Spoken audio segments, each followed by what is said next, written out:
చరిత్రలో ఈరోజు ఛానల్కి స్వాగతం. భారత అంతరిక్ష పరిశోధనా సంస్థ ఇస్రో దేశీయ కమ్యూనికేషన్ సామర్థ్యాన్ని మరింత బలోపేతం చేసే దిశగా మరో కీలక అడుగు వేసింది. GSAT-14 అనే ఆధునిక కమ్యూనికేషన్ ఉపగ్రహాన్ని విజయవంతంగా అంతరిక్ష కక్షలోకి ప్రవేశపెట్టింది. ఈ ఉపగ్రహాన్ని GSLV-D5 రాకెట్ ద్వారా ప్రయోగించారు. ఇది భారతదేశానికి ప్రత్యేకంగా రూపొందించిన క్రయోజెనిక్ ఇంజిన్ సాంకేతికతో కూడిన ప్రయోగం కావడం విశేషం. ప్రయోగం విజయవంతం అవడం ద్వారా భారత స్వదేశీ క్రయోజెనిక్ సాంకేతికలో తన సామర్థ్యాన్ని ప్రపంచానికి చాటింది.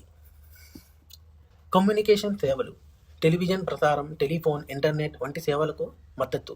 కొత్త సాంకేతికత పరీక్షలు, K-బ్యాండ్, KU బ్యాండ్ కమ్యూనికేషన్ ప్రయోగాలు. భారత అంతరిక్ష స్వావలంబన, విదేశీలపై ఆధారపడకుండా స్వదేశీ సాంకేతికతను వినియోగించడం. GSAT-14 కక్షలోకి చేరడంతో భారతదేశంలోని డిజిటల్ కమ్యూనికేషన్ మౌలిక వసతులు చూలబడ్డాయి. ఇస్రో యొక్క క్రయోజెనిక్ ఇంజన్ ప్రోగ్రాం విజయవంతమైందని నిరూపితమైంది. భవిష్యత్తులో భారీ ఉపగ్రహాలను స్వదేశీ రాకెట్లతో ప్రయోగించే దారులు తెరుచుకున్నాయి.